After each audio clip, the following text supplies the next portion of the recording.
Então, como a gente comentou, tá pedindo permissão aqui. A gente iniciamos, né, os encontros de 2021. A ideia é que esse ano a gente traga alguns tópicos bem iniciais sobre biologia sintética, justamente por essa galera que está entrando na nossa universidade e na UNILA ou nas demais universidades que têm interesse em discutir biologia sintética ou, né, iniciar esse processo de aprendizado, né.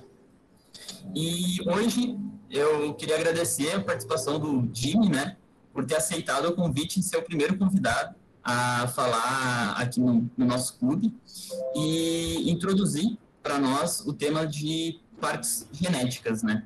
Então, o Jimmy, ele é graduando em biotecnologia pela Universidade Federal do Amazonas, a UFAM, líder da equipe AIGEN Amazonas 2019 e atualmente integrante do grupo de Simbio Amazonas e embaixador do FT AIGEN Latam. Acredita no potencial da biologia sintética para revolucionar a sociedade e se interessa por open science, caracterização de partes biológicas e diversidade na ciência.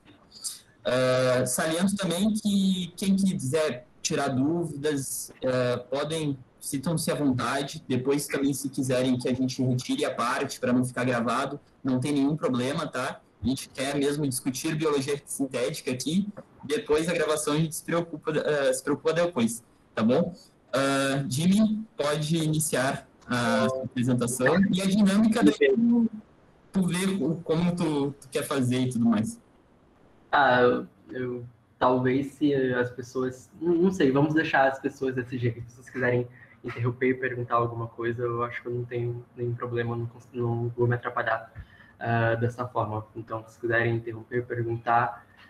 eu fiz uma apresentação tentando falar de biologia sintética, mas ao mesmo tempo puxando sempre uma breve revisão ou um reminder, uma recordação de talvez alguns termos que vocês não recordem ou talvez vocês mesmos nunca viram. Eu estou vendo, por exemplo, aqui que tem algumas pessoas que começaram a se interessar em biologia sintética agora e começaram a tentar explorar mais o tema. Algumas outras pessoas que já trabalham com biologia sintética. Então, a gente acabou tendo aqui um grupo de pessoas bastante heterogêneo. Então, eu vou tentar fazer um tipo de apresentação que consiga ser interessante para todos os tipos de públicos, tanto para quem está aprendendo agora, tanto para quem já está trabalhando com isso. Só falando um pouco novamente, eu sou o Jimmy, aqui tem meu e-mail, caso alguém tenha interesse em entrar em contato, fazer algum tipo de pergunta, eu estou disponível para responder e doar meu tempo. Quem sou eu? Sou graduando em biotecnologia na Universidade Federal do Amazonas, também sou membro desde 2008 do grupo de biologia sintética, é um ambiente que a gente tem dentro da nossa universidade, onde a gente tenta tanto participar da competição AIGEN, tanto quanto desenvolver projetos dentro do nosso laboratório que tenham como foco e estudo e desenvolvimento biologia sintética. Também agora, no ano de 2020, eu estou atuando como embaixador para a América Latina dentro do After AIGEN e talvez, acredito que a maioria das pessoas aqui saibam o que é AIGEN, mas enfim, mais à frente eu acabei colocando alguns pontos para falar também um pouco dessa fundação, desse tipo de competição.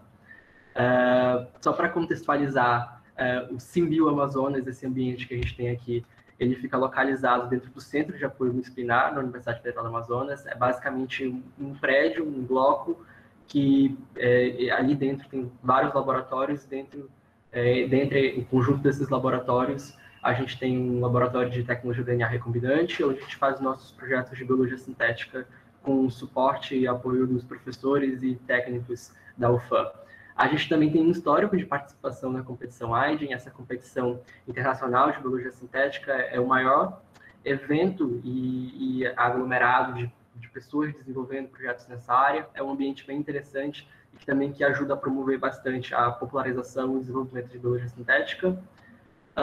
Nosso grupo tem também algumas publicações, como essa daqui, que ela é resultante de um projeto AIGEN. Então, pelo desenvolvimento de um projeto que foi levado para a competição, alguns dos resultados foi essa publicação científica.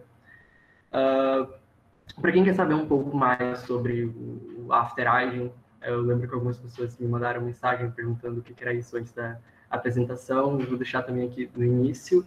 O After Aiden, ele é uma espécie de programa, um ambiente linkado à Fundação Aiden, que permite com que tenham, por exemplo, comitês de caracterização, de engenharia e também um programa de embaixadores. Então, eu não sou o único embaixador que tem na América Latina, eu faço parte de uma equipe, e se você quer montar uma equipe de biologia sintética, você tem interesse em participar da competição esse ano ou o ano que vem, ou quer saber mais sobre essa comunidade, você pode com certeza acessar o dos embaixadores, ou você pode me acessar, que a gente vai ficar muito feliz em dar uma espécie de suporte, assessoria a você e tirar suas dúvidas, com certeza.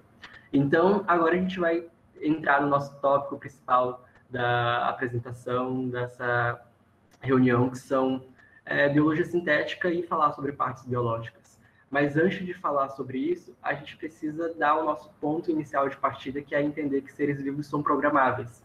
Então, isso é uma coisa bastante interessante e reflexiva até. A gente para pensar na nossa história como humanidade e a gente vê ali os seres humanos começando a domesticar animais, começar a fazer o cultivo de plantas selvagens, a gente consegue ver que durante toda a nossa história como civilização, a gente modificou as coisas ao nosso redor.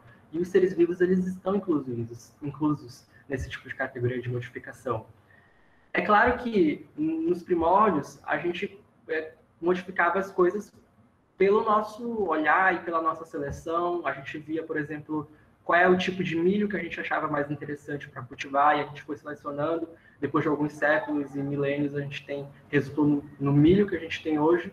Mas o interessante dessa conversa é que a gente chegou num ponto de desenvolvimento tecnológico que a gente consegue modificar os seres vivos na sua unidade elementar. A gente consegue alcançar essas moléculas de DNA e modificá-las, de forma a fazer modificações muito precisas e ter ali um processo de desenvolvimento muito mais rápido. A gente não precisa esperar séculos agora para conseguir desenvolver uma melancia mais doce, ou talvez fazer um milho mais bonito. Essa é uma coisa agora que a gente consegue fazer com um processo muito mais preciso e também, eu diria, mas essa é a minha opinião pessoal, de uma forma muito interessante. Então, isso é resultado dessa nossa capacidade de conseguir ter ferramentas que conseguem modificar esses seres vivos, que conseguem modificar o material genético deles. Mas aí, talvez, apareça a primeira dúvida para todo mundo que começa a estudar biologia sintética. Qual é a diferença de biologia sintética para engenharia genética? Ok, mas tudo isso que você está falando só não é biologia molecular, as pessoas já não estão fazendo isso há vários anos. Então, aqui eu coloquei uma linha do tempo para tentar contextualizar desde o surgimento das primeiras tecnologias que conseguiram resultar no surgimento da biologia sintética. Então, aqui como ponto de partida dessa linha temporal, eu coloquei o desvendamento da estrutura de DNA. Então, lá em 1953, a gente vai ter a Rosalind Franklin, que ela vai conseguir fazer essa fotografia, que ela denominou fotografia 51, que é basicamente uma imagem que a gente consegue ver a estrutura do DNA, que foi a partir dessa fotografia que esses outros dois pesquisadores, Watson e Crick, conseguiram fazer uma publicação desvendando que esse material, esse código genético que a gente tem dentro da gente, ele tem esse formato de dupla hélice.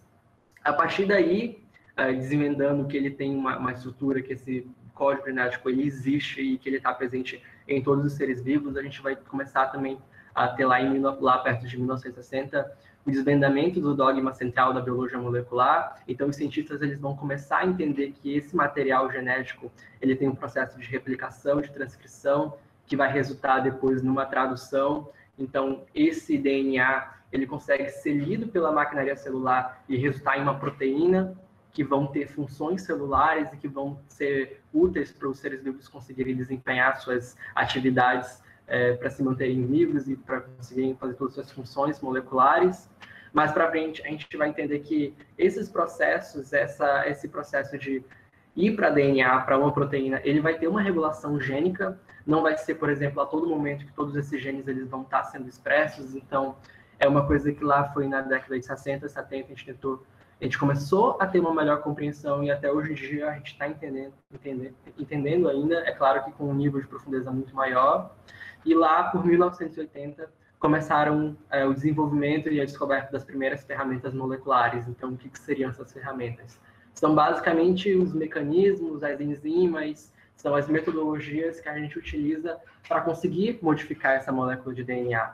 Pegar, por exemplo, ali o início da tecnologia do DNA recombinante, de conseguir fazer a produção de insulina, que é um material que a bactéria ou que a levedura normalmente não produz, e conseguir fazer com que ela tenha aquele material genético que corresponde à insulina e fazer ela produzir e de forma recombinante. Então, foi nos anos 80 que começaram a surgir esse tipo de tecnologia.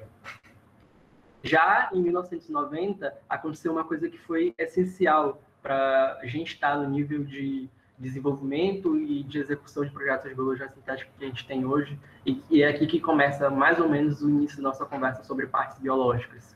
Foi nos anos 90 que começou a popularizar o sequenciamento e a síntese de DNA sintético.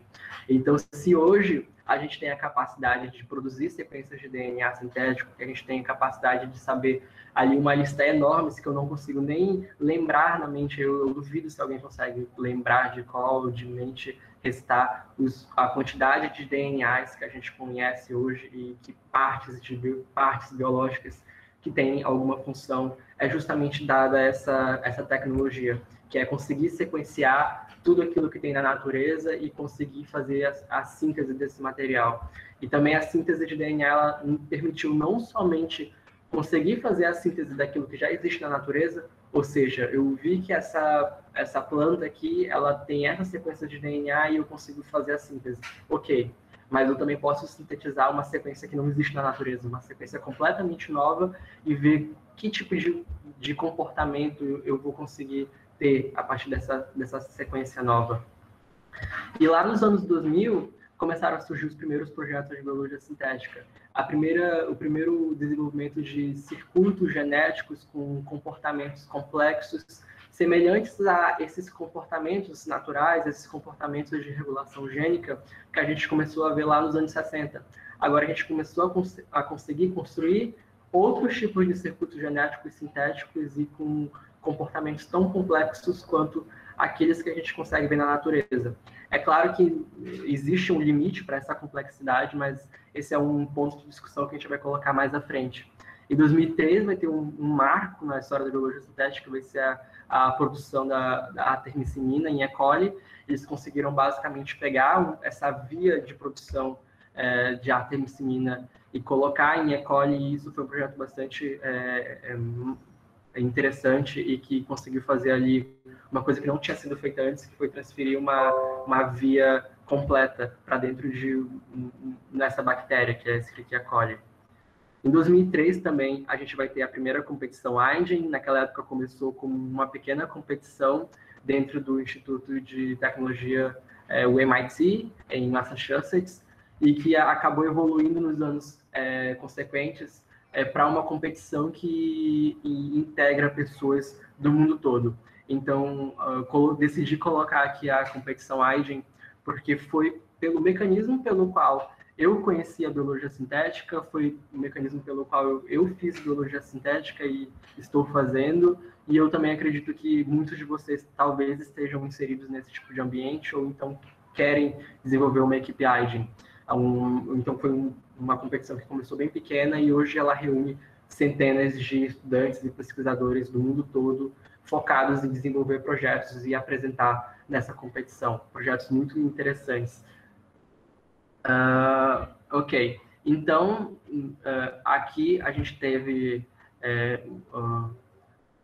pontos históricos que culminaram no surgimento da biologia sintética logo em 2001, e a gente vai ter como ponto principal de diferença entre engenharia genética e biologia sintética justamente a forma como as coisas são feitas. Então, na engenharia genética, a gente vai ter abordagens que talvez o adjetivo simples não seja melhor, mas eu vou usar para exemplificar aqui. A gente vai ter, por exemplo, ali a utilização de técnicas para você conseguir cortar uma parte do DNA e clonar em um outro organismo no qual não tem essa sequência de DNA e conseguir fazer ele expressar uma proteína. Ok, bastante interessante. Mas qual é a proposta da biologia sintética? A biologia sintética, ela tenta olhar os organismos não simplesmente como essas pequenas células que você consegue colocar ali uma proteína e, expressar e colocar no tanque de fermentação. Ela tenta olhar as células basicamente como se fosse um computador. Então, você consegue construir sistemas complexos e, para você fazer isso, é interessante você conseguir utilizar abordagens e princípios que normalmente são adotados somente em áreas de engenharia. Então, ela vai pegar, por exemplo, abordagens e conceitos de engenharia de software, engenharia elétrica, e conseguir implementar nesse processo de engenheirar coisas vivas, de programar seres vivos. Então, você vai pegar, por exemplo, conceitos como abstração, padronização, divisão das coisas de forma hierárquica, que significa que no seu projeto de biologia sintética você vai ter ali uma etapa de design, uma etapa de construção, uma etapa de teste e uma etapa de refinamento com base nos resultados que você conseguiu encontrar no seu teste. Então, bastante semelhante, por exemplo, a um processo de construção, de desenvolvimento de um carro, por exemplo. Você também vai integrar abordagens como modelagem matemática para você conseguir ter ali até mesmo um melhor entendimento do seu processo, a bactéria que está sendo gerada, da sua célula que está sendo gerada. Você também vai conseguir economizar tempo no laboratório, porque você consegue, por exemplo, predizer comportamentos ou então determinar determinado comportamento que você quer alcançar nesse seu sistema. Então, em resumo, a biologia sintética vai ser esse encontro de diversas áreas. Então, você vai ter ali o encontro da bioinformática com a biotecnologia, da química, da matemática, engenharia e biologia, da biologia sistêmica, resultando nessa área, nessa abordagem, eu diria, que é a biologia sintética. Então, ilustrando, nos anos 80, 90, início dos anos 2000, você vai ter aqui uma bactéria, por exemplo, é um tipo de coisa que você pode modificar, e essa bactéria vai ter um plasmídio, onde você consegue inserir uma sequência de interesse, enquanto que na biologia sintética você vai tentar alcançar objetivos que são muito mais complexos e resolver problemas do mundo. Então, por exemplo, e que tal, ao invés de eu só produzir a insulina e purificar e conseguir comercializar, e se eu pegasse uma bactéria, conseguisse fazer com que ela identificasse a necessidade de insulina a partir da colonização do intestino de um ser humano, e quando ela identificasse que esse ser humano precisa de insulina, ela produzir essa insulina suprindo a necessidade daquele indivíduo, e eu também conseguisse ter ali um sistema de biocontenção para fazer com que, caso eu tenha interesse, essa bactéria não vai fugir para o meio ambiente, para eu ter um projeto seguro. Esses são os tipos de objetivos, esses são os tipos de tasks que equipes, por exemplo, de graduandos tentam resolver com biologia sintética. Então, essa ideia que eu acabei de falar foi uma ideia proposta por uma equipe de graduandos de Araraquara, uma equipe brasileira, e que apresentou esse projeto na competição Aiden e ganhou medalhas, ganhou medalha de ouro com essa proposta. E se, ao invés de eu produzir uma bactéria que consegue fazer síntese de um agente anticanceroso, e que tal se eu conseguir fazer uma bactéria que consegue colonizar especificamente um tumor sólido e conseguir produzir, e naquele local que está necessitando desse agente anticanceroso, ele produzir de forma in situ, e como consequência eu vou ter ali menos efeitos colaterais, porque eu não vou estar injetando uma droga que vai estar fazendo ali uma distribuição sistêmica no corpo todo da pessoa. Essa foi uma outra proposta também, que ganhou Best Therapeutics na competição em 2017. Essa é uma equipe de Zurique, da Escola Técnica na Suíça, e que boa parte dos alunos que eram dessa equipe, eles eram estudantes de engenharia elétrica. Então, são esses tipos de propostas que a biologia sintética ela tenta trazer. Ela tenta alcançar um nível a mais de abordagem e de complexidade e de ferramentas que ela utiliza para desenvolver seus projetos, para conseguir resolver problemas do mundo, conseguir revolucionar a forma com a qual a gente interage com as coisas vivas ao nosso redor, e quem sabe até mesmo daqui a alguns anos a forma com que a gente interage com o nosso próprio material genético. Nisso eu estou falando, por exemplo, no surgimento de novas geniterapias para resolver doenças que nós enfrentamos. Então, talvez seja muito difícil determinar qual vai ser o limite da biologia sintética para conseguir resolver problemas. Então, como que esses projetos eles são feitos exatamente? Vocês podem estar se perguntando. Esses projetos eles dependem, além de todas essas abordagens, eles necessitam de partes biológicas.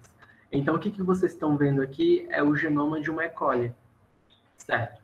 Então, aqui tem todo o material genético dessa bactéria, com exceção do material genético que está nos plasmídeos dela, e que tem aqui todas as sequências codificantes, ou seja, todas as proteínas que essa bactéria ela produz. Aqui também tem as sequências promotoras, ou seja, que vão indicar que na frente dessa sequência promotora tem ali uma sequência de uma proteína. Mas vocês concordam que olhando assim é bastante difícil tentar entender cada coisa que está acontecendo ali. Então, as partes biológicas, elas vão ser as unidades mínimas de uma sequência de DNA, ou então de até uma proteína, um RNA, um apetâmero, que ele determina alguma função dentro do seu sistema, que ele tem uma função mínima. Então, por exemplo, ao invés da gente olhar para o genoma, para os genes como uma coisa complexa como essa, a gente tenta diminuir a unidades básicas.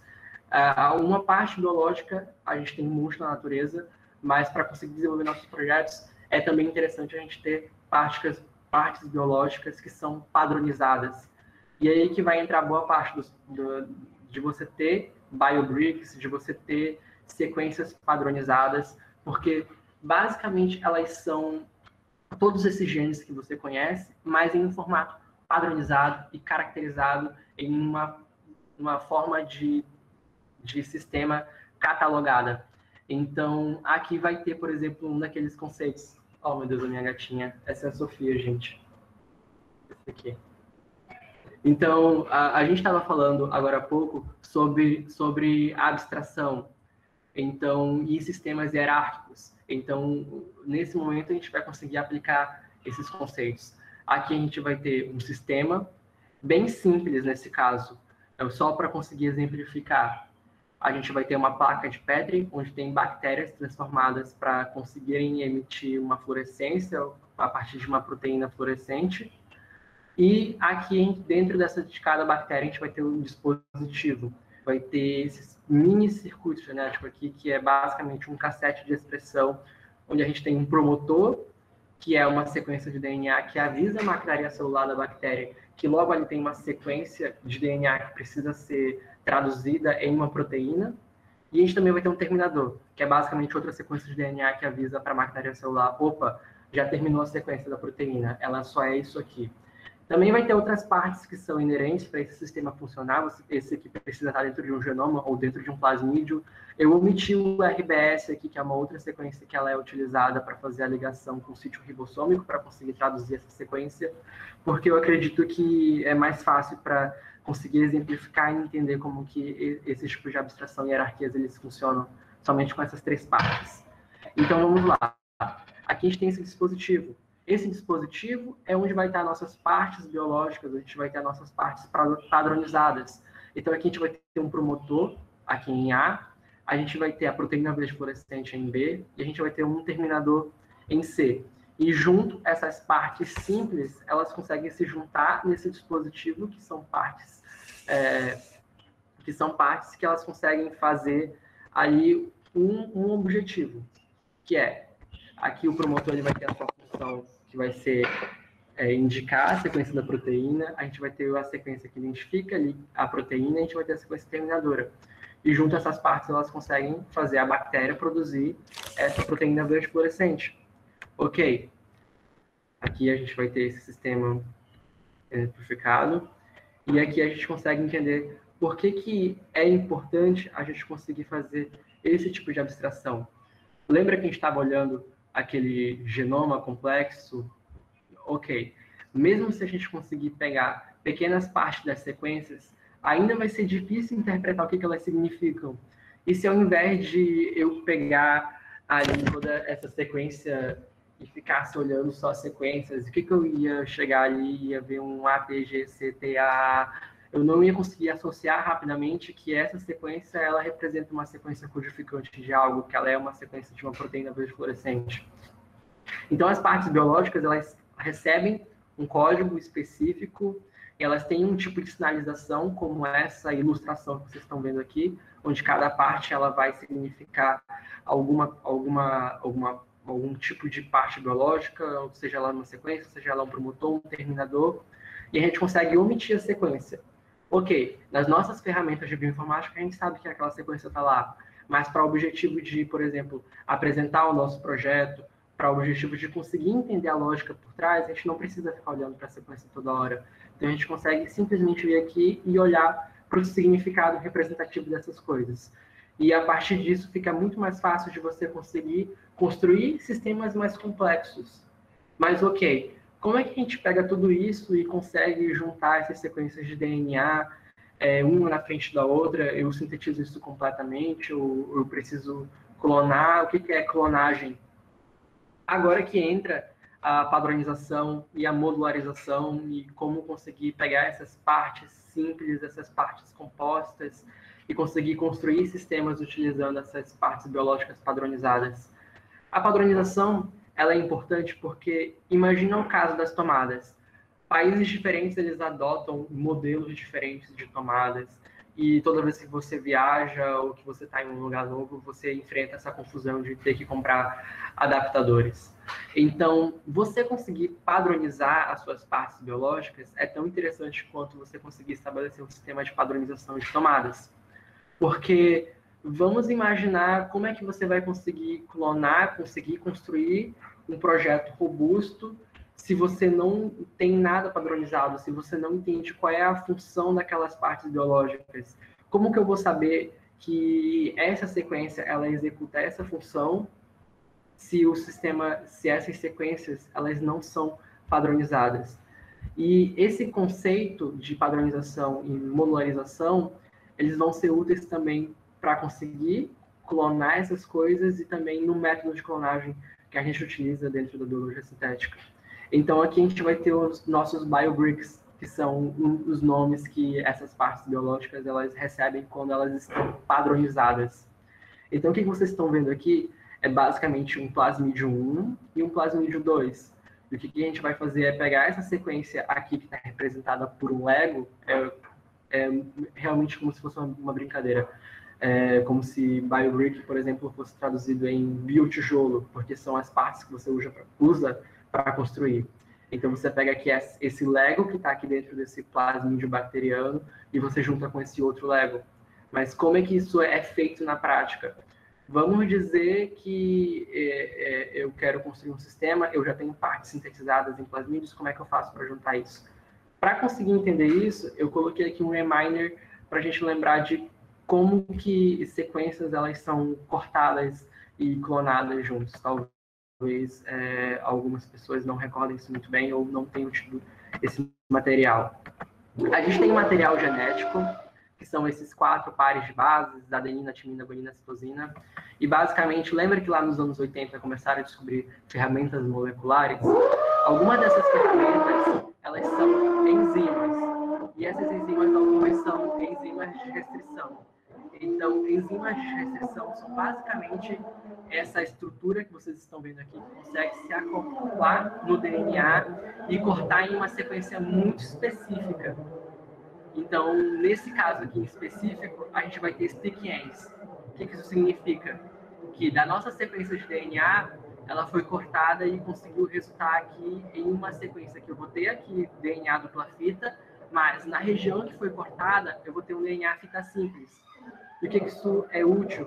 Isso é útil porque eu posso pegar essa sequência de DNA que foi cortada e colocar ela em um sistema onde ela vai ter uma sequência também fita simples e fita dupla e que é complementar a sequência que foi cortada.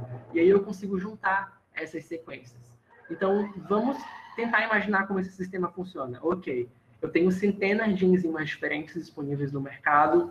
Como é que eu consigo fazer com que esse sistema ele seja mais fácil de conseguir clonar as coisas, como a gente está tanto falando de padronização? Para conseguir fazer isso, a gente normalmente utiliza um sistema de clonagem tal como o RFC10. Dessas centenas de enzimas diferentes de restrição que existem, lá no início dos anos 2000, o laboratório do Tom Knight, que desenvolveu essa metodologia de clonagem, ele escolheu algumas bem específicas. Então, aqui a gente vai ter aquele mesmo sistema, um plasmídio 1 e um plasmídio 2. Aqui, onde está FRG, que significa fragmento, a gente vai ter a nossa parte biológica e ela está flanqueada, ou seja, em cada extremidade dela tem uma sequência específica que corresponde a um sítio que consegue ser clivado por uma enzima. Então, aqui onde tem E é a abreviação de EcoR1, onde tem X é a abreviação de XBA1, onde tem S é a abreviação de SPE1 e onde tem P é a abreviação de PST1. E aqui no plasmídio 2 a gente tem a mesma situação. O que acontece é que, como essas sequências elas são padronizadas para onde eu consigo cortar e clonar, ficava mais fácil, por exemplo, do projeto que eu estou desenvolvendo aqui no Brasil ser replicado na China ou ser replicado na Alemanha e vice-versa. O mesmo projeto que eles estão fazendo na Alemanha, eu consigo replicar aqui, porque talvez eu consiga ter acesso às partes biológicas que eles estão utilizando, ou então utilizar a mesma estratégia que eles utilizaram para conseguir construir. Porque eu não estou trabalhando aqui com centenas de enzimas disponíveis no mercado. Eu estou trabalhando com uma estratégia específica. Então, por exemplo, aqui, para conseguir juntar essa parte biológica azul que está aqui no fragmento 1 com essa parte biológica que está aqui no fragmento 2 em verde, eu consigo digerir com SPE1 e PST1. Então, esse plasmídio ele vai ser aberto, ele vai ter essa sequência aqui, stick-end, correspondente à digestão por SPE1, e aqui no outro lado, uma sequência stick-end correspondente a onde foi digerido por PST1. E aqui no meu fragmento 2, eu vou ter uma digestão com XBA1 e uma digestão com PST1. Então, o bastante interessante dessa proposta da RFC10 é que os sítios de restrição que são digeridos com SPE1 e XBA1, eles conseguem ser complementares um ao outro, mas o sítio resultante dessa ligação, ele não consegue ser reconhecido por nenhuma das enzimas que resultou nessa digestão. Então, a gente vai ter aqui o reconhecimento da região SPE1, que foi digerida pela sua região complementar XBA1, vai conseguir ligar. O PST1, ele vai reconhecer a região PST1 e vai conseguir juntar essas duas partes em um plasmídio só. E essa região que foi digerida com SPE1 e com XBA1, ela não consegue ser reconhecida nem por nenhuma dessas enzimas. Então, a gente vai ter ali uma região que a gente chama de região cicatriz, uma região SCA. E dessa forma, a gente consegue estabelecer que aqui nesse meio onde é SK não vai ser possível de ser digerido mais por essas sequências em específico, enquanto que nas extremidades eu vou ter a reformação dos sítios específicos, dos sítios BioBricks. E essas sequências que estão flanqueando, elas recebem nomes específicos. Então, aqui onde eu vou ter EcoR1, XBA1, a gente chama de prefixo BioBrick. E nessa região onde a gente tem a SPE1 e PST1, a gente chama de sufixo BioBrick. Prefixo porque está no início, sufixo porque está depois. Então, basicamente, utilizando dessa estratégia, a gente consegue facilitar o nosso trabalho dentro do laboratório, consegue padronizar e modularizar as nossas partes biológicas e consegue tornar muito mais fácil o trabalho de, talvez, reconstrução e replicação e conseguir construir novos sistemas. Porque se a gente tem a reformação do prefixo e do sufixo, o que isso significa? Ok, eu consegui juntar minha parte biológica 1 e minha parte biológica 2, mas eu também posso usar a mesma estratégia para colocar uma sequência aqui na frente ou uma sequência atrás, e o meu sistema ele não vai ser prejudicado, a sequência ela só vai ser adicionada ali. Então é um sistema que permite você estar sempre conseguindo construir coisas novas em um sistema que você já construiu. Então, para ilustrar isso, vamos tentar construir aqui um sistema. Onde que eu consigo essas partes? Existem algumas plataformas, mas a mais famosa, a mais utilizada delas é o Registry of Standard Biological Parts. É uma plataforma que qualquer pessoa consegue ter acesso e nela tem mais de 20 mil partes biológicas padronizadas nesse tipo de clonagem. Cada sequência vai ter sua função, vai executar um tipo de comportamento diferente. Então, para ilustrar aqui, a gente tem essa coleção de partes que ela foi feita pela equipe AIGEN da Unesp de 2018, e nessa coleção vão ter ali unidades básicas de DNA que são úteis para a construção de projetos para aplicação em probióticos. Então, por exemplo, ali vão ter promotores que conseguem identificar condições, por exemplo, fisiológicas, como pH, como aumento e diminuição da acidez ou basificação, vão ter ali, por exemplo, promotores induzidos pela presença de luz, vão ter sequências que são correspondentes a agentes que são interessantes para terapias como medicamentos. Então, nessa parte aqui, né, essas partes elas vão estar nessa coleção de partes interessantes para probióticos. Também vão ter outras coleções que são somente coleções de sequências codificantes de proteínas fluorescentes, coleções referentes a promotores reguláveis, ou então coleções referentes a promotores que são constitutivos, ou seja, que eles estão a todo momento expressando. Também vão ter coleções específicas para cepas, como, por exemplo, eu quero uma parte biológica que funcione em Escherichia coli. Eu vou ter essa coleção, eu vou ter essa descrição que essa parte funciona em Escherichia coli. Mas não, eu quero construir um outro projeto, mas agora a minha cepa ela é uma Bacillus subtilis. Então, lá nessa plataforma, eu vou ter centenas de partes que vão ser úteis para serem utilizados no projeto. Aqui, por exemplo, a gente tem uma Cas9 padronizada dentro do sistema BioBrick, onde ela vai estar sendo controlada pelo promotor PBED. A gente também vai ter a expressão aqui do ARAC. Isso padronizado e com esse comportamento definido. Isso foi uma parte que ela foi adicionada na plataforma em 2017 pela equipe AI de Amazonas. Então, para ilustrar aqui, pessoas conseguem contribuir e todo mundo consegue ter acesso a essas partes. Mas voltando à pergunta, ok, tem essa plataforma, como que ter essa padronização, ter essas unidades básicas de partes biológicas e ter essa RFC10, que é o método básico de clonagem, para eu conseguir clonar, eu vou conseguir construir um novo sistema. Vamos imaginar que aqui tem essa parte biológica aqui, que tem um terminador e tem uma proteína verde fluorescente, tem a RBS aqui omitida, e eu quero construir um sistema bacteriano que está expressando diferentes concentrações de GFP, ou seja, que está ali expressando diferentes níveis de proteínas naquela bactéria, de tal forma que eu vou ter uma bactéria que expressa muita proteína verde fluorescente, ou seja, está emitindo muita luz fluorescente, mas outra que está expressando pouco, e ver como isso funciona.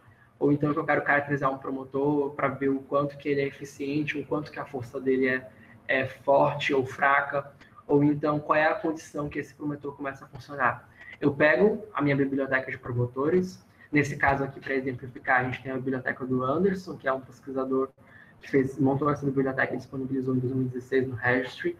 Então, a gente vai ter aqui promotores com essa identificação, com esse código que é BBAJ, seguido de um número, e cada promotor, cada parte biológica, ela vai ter uma sequência específica, que vai resultar, consequentemente, numa força de promotor específica.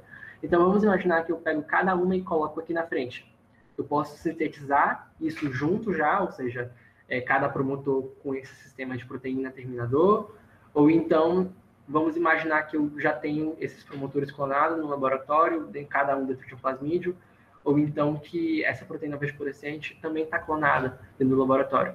Eu posso juntar essas coisas. Eu entendo que essa sequência verde aí, ela indica uma proteína fluorescente. Eu entendo que essa outra sequência é um terminador. Eu entendo que essa sequência é um promotor. Então, a gente consegue fazer isso de uma forma muito mais simples por causa desse tipo de suporte, de padronização que a gente tem.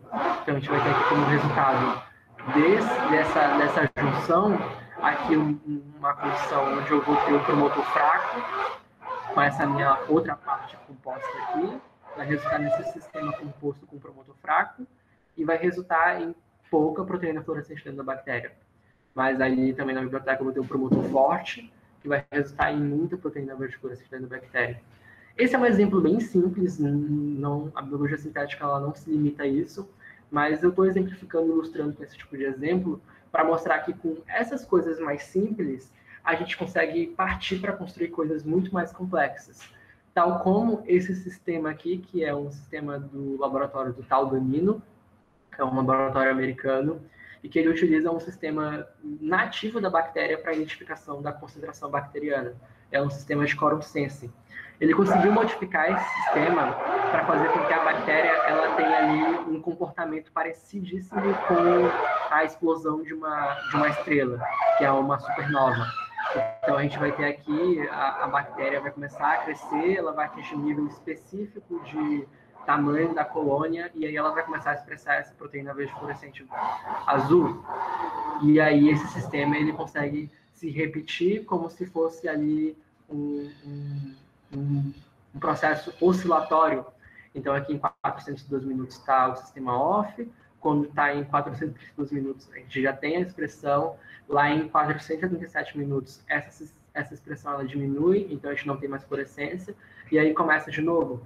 Esses são sistemas complexos, mas que eles só conseguem ser construídos quando a gente começa com essas coisas bem mais simples, que são esses biotijolos, essas biobricks, essas pequenas partes que a gente entende o comportamento e que a gente consegue juntar uma com a outra para conseguir construir coisas complexas.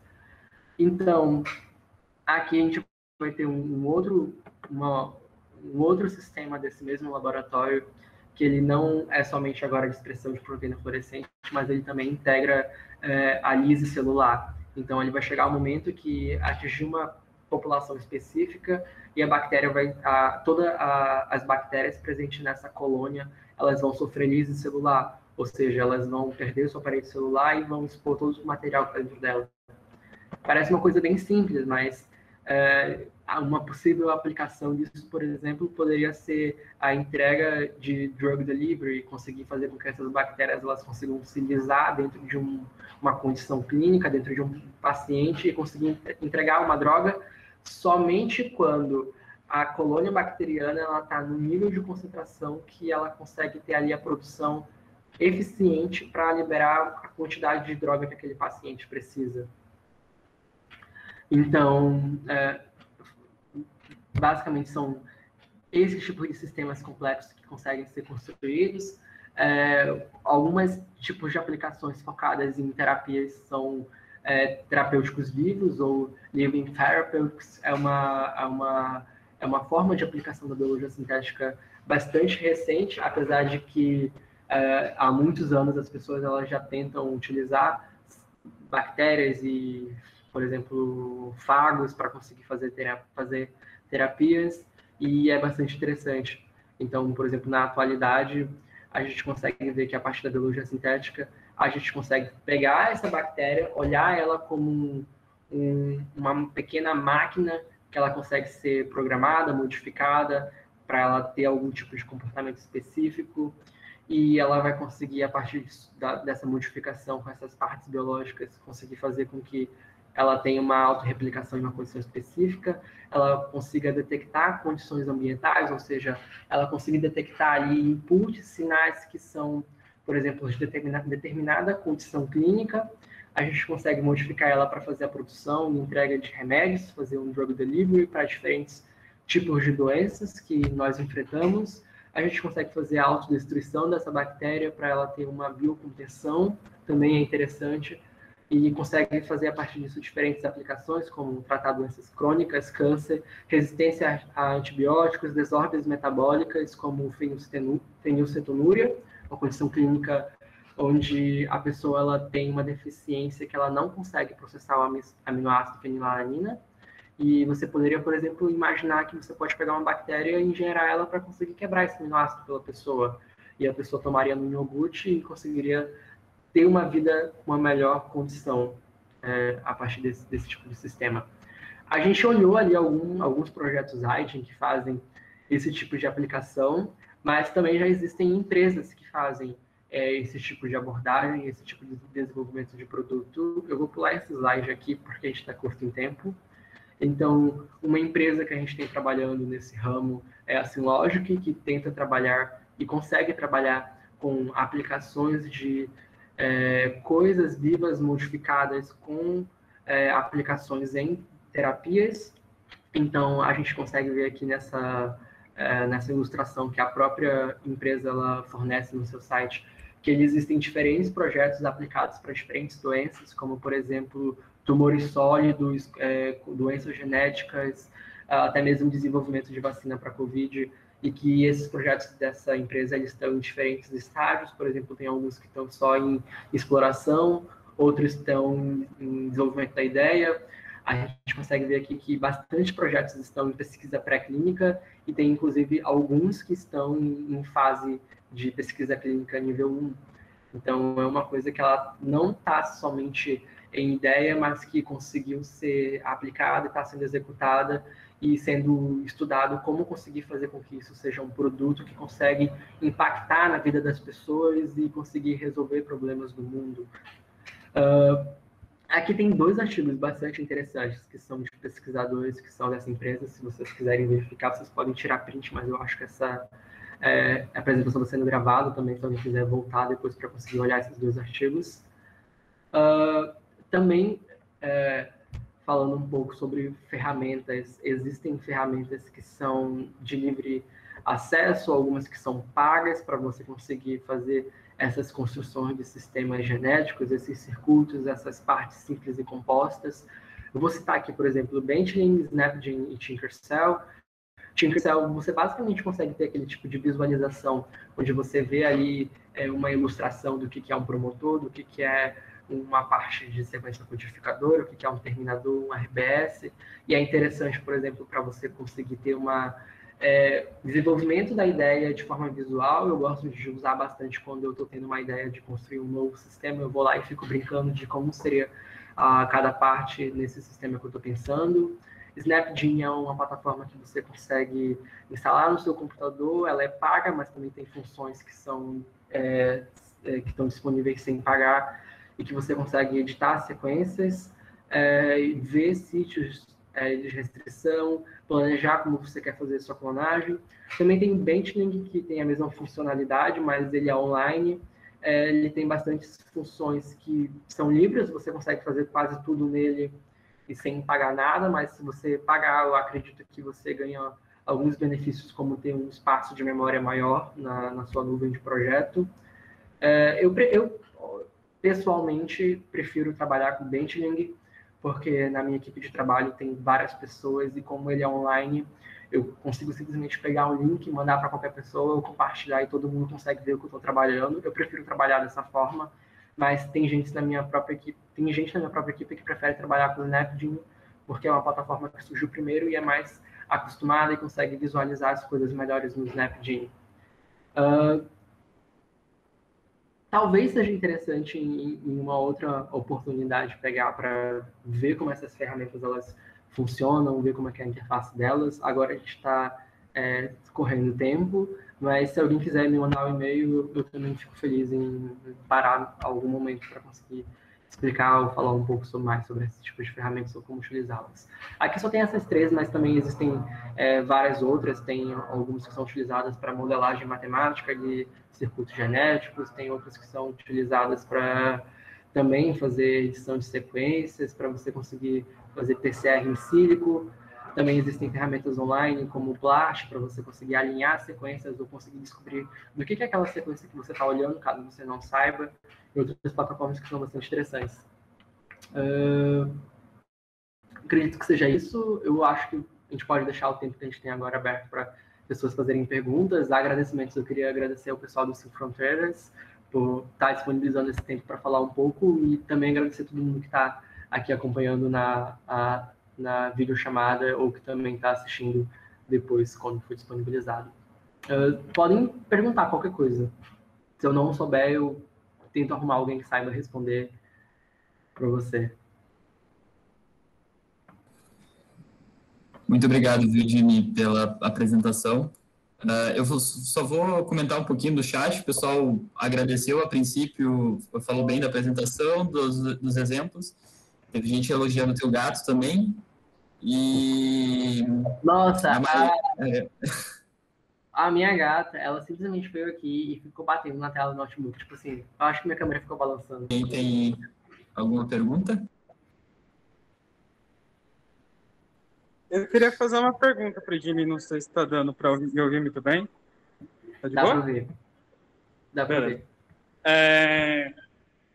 Jimmy, você falou um pouco, né, sobre as diferenças da engenharia genética com a biologia sintética e tal, mas tem uma coisa que você pode dizer assim, se tiver isso, é biologia sintética, se não tiver engenharia genética, tem alguma coisa tipo fácil, assim, nesse sentido? Eu acho que essa é uma pergunta bem difícil, mas eu diria que basicamente para você tornar seu projeto em biologia sintética é interessante você conseguir padronizar tanto a forma com a qual você está conseguindo construir, tanto quanto a forma que você está conseguindo caracterizar esse sistema. Vamos, por exemplo, dizer que é um circuito que identifica algum sinal. É interessante você olhar como é que tipo, você vai conseguir fazer a sua caracterização. É uma pergunta bem interessante essa, né? Tipo, o que é limitante de biologia sintética? Tipo, o que o meu projeto precisa para ser biologia sintética? Mas eu acho que talvez essa seja uma pergunta meio não tão importante, não sei. Eu acho que talvez quando você esteja desenvolvendo um projeto, seja melhor você ver o problema que você quer resolver e conseguir encontrar uma forma para resolver. Nem sempre você precisa construir uma coisa extremamente complexa para resolver o seu problema. Às vezes você encontra soluções simples. A biologia sintética também tem soluções simples. Também. Oi, Thiago. Então, eu acho que uma coisa para acrescentar nessa discussão também é que a engenharia genética a gente faz modificações de um gene só. Na biologia sintética a gente modifica vários genes, a gente junta vários pedaços. Isso eu acho que é um grande diferencial de biologia sintética para quando a gente passa de engenharia genética para biologia sintética. E o que o Borel comentou agora no chat também, existe outras. Modelagem matemática. Perfeito, obrigado pela resposta. E parabéns pela apresentação, Tim. Estava ótimo. Oh, meu Deus, perguntando aqui, qual é o teu biobrick favorito? Vocês têm algum biobrick favorito? Responde pra gente, Jimmy. Qual é o teu? Ai, meu Deus, eu acho que são os genes de HYD, HYB e tal C, que são sistemas de secreção do sistema alfa-hemolizina. Senti um apreço emocional nessa resposta. Não é nem porque, tipo, porque é o biobrick mais útil do mundo. É porque, tipo, eu gastei um tempo olhando e é o meu PIB que agora não foi. Então, tipo, realmente apreço emocional. Querido, legal, obrigada. Jimmy, eu tenho uma pergunta. Acho que ninguém levantou a mão, deixa eu ver. Ninguém. Não? Bom, iniciei faz pouco tempo nessa questão de tipo design e tudo mais, e o que me parece eu uso o repositório do Eigen e aí tem o SymbioHub também, né, que é um outro repositório, que até utiliza partes e tal, mas não tem uma certa, como é que eu posso dizer, padronização das caracterizações. E eu não sei se é uma concepção minha, se eu que estou procurando errado, mas isso é uma realidade, tipo, na área da biologia sintética. O que tu sugeriria para melhorar nesse sentido? Se tu tem alguma sugestão, né, no caso? Ok.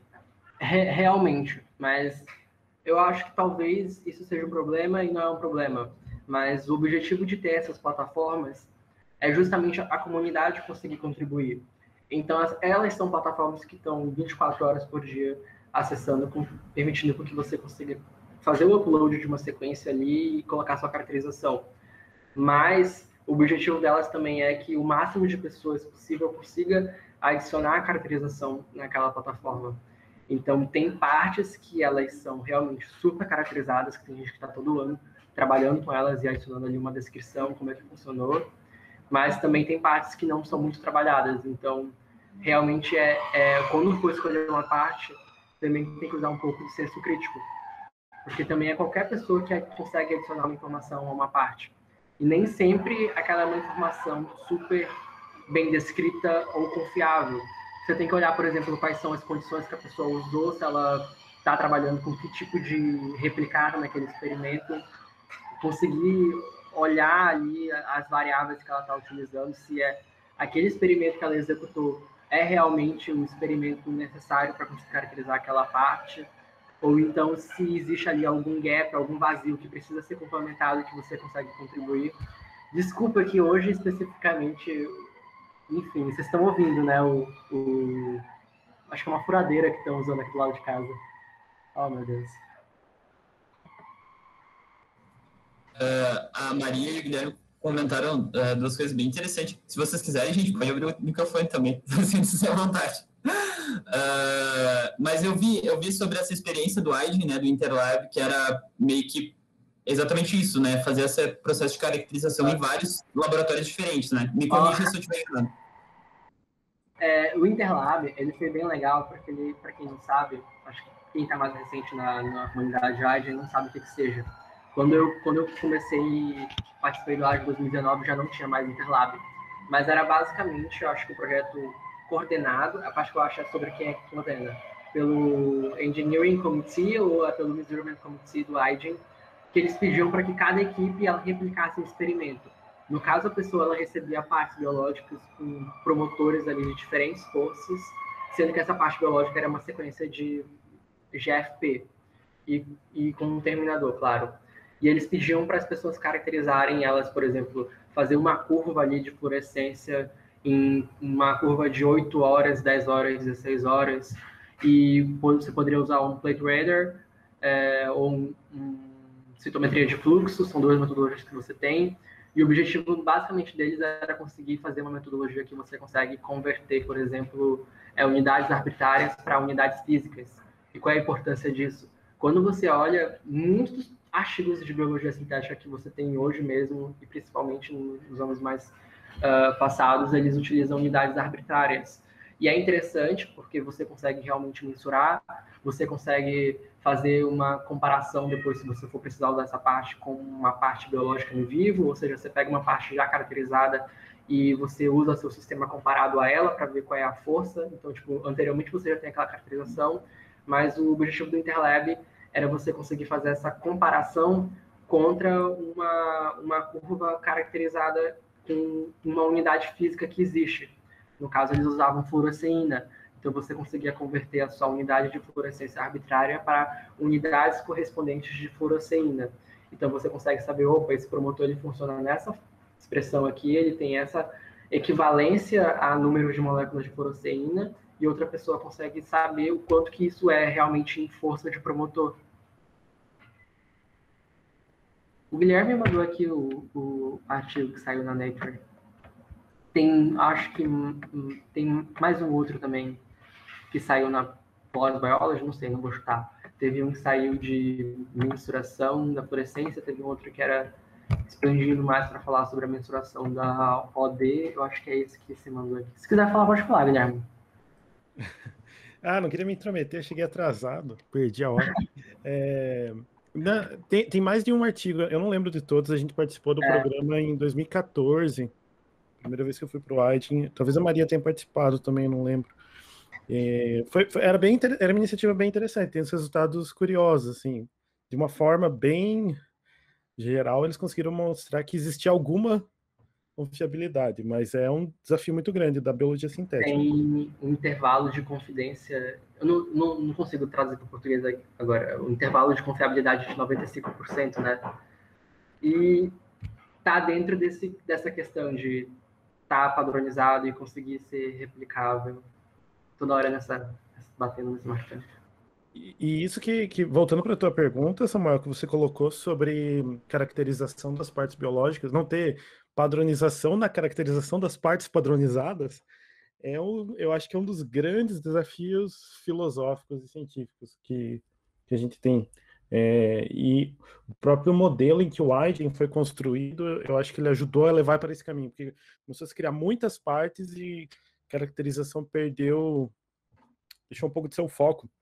E aí, com isso, você acaba tendo o banco de dados cresceu muito, mas com muitas coisas não muito bem caracterizadas. Um problema interessante, né? E você encontra bastante, você vê isso claramente no Registry. Tem coisas muito bem feitas, né? Que é o que eu conheço melhor, né?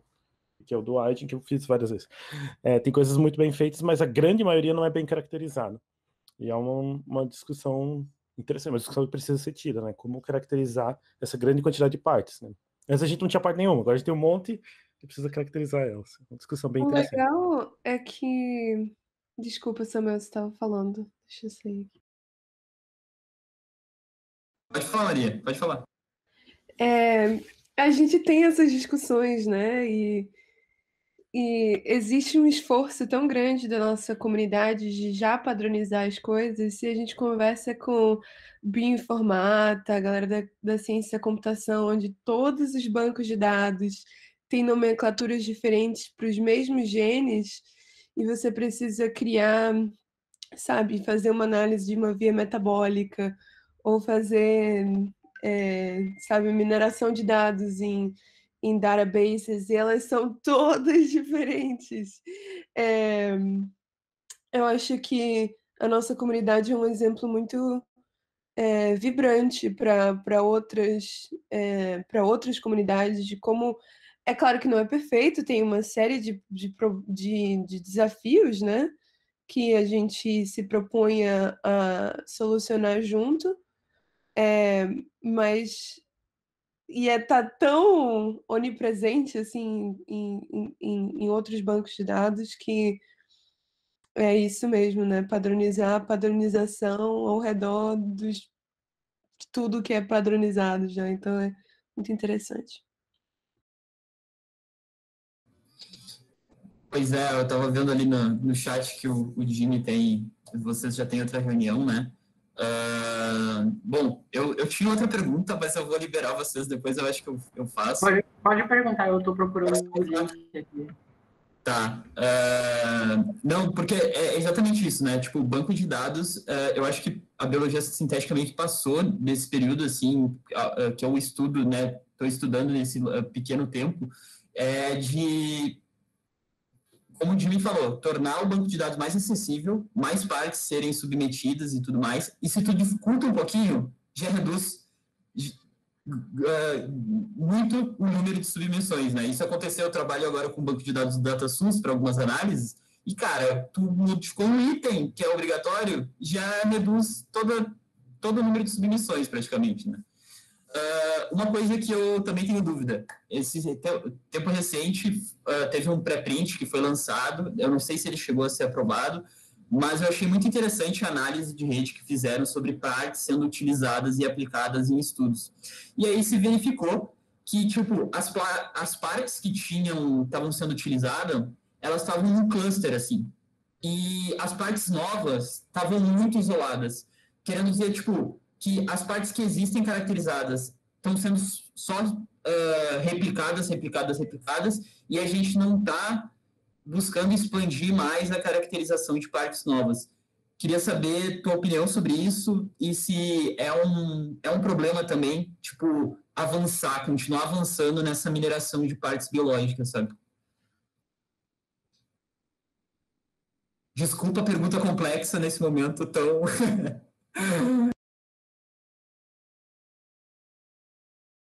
Eu queria ter acesso a esse clustering, eu não cheguei a ver ainda, mas eu acho que faz sentido, né? As partes que são mais antigas acabam sendo mais padronizadas. Eu acho que talvez compete a nós que estamos fazendo o projeto de biologia estética e começando a fazer biologia estética, também ter um pouco mais explorativo, sabe? De, ok, vamos explorar, construir um sistema utilizando partes novas ou descobrir.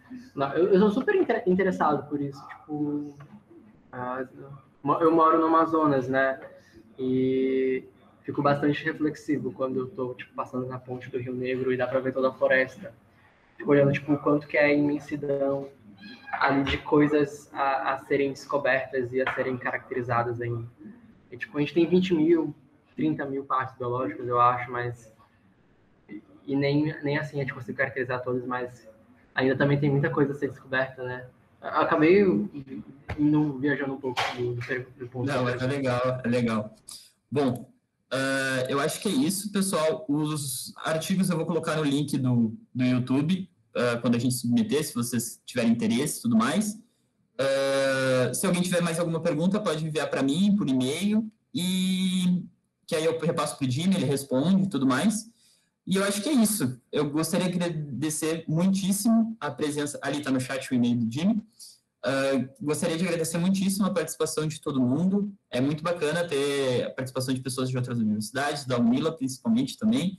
E nos vemos também na semana que vem. A gente vai ter a presença do pessoal do México falando um pouquinho sobre design de circuitos genéticos. E é isso, galera. Muito obrigado. Obrigado, gente. Queria fazer um comentário só no final aqui, mas o Guilherme, eu acho que ele largou a biologia sintética e com aquele microfone está narrando jogos de futebol. É isso, galera. Agora eu faço transmissão para ESPN. Muito bom.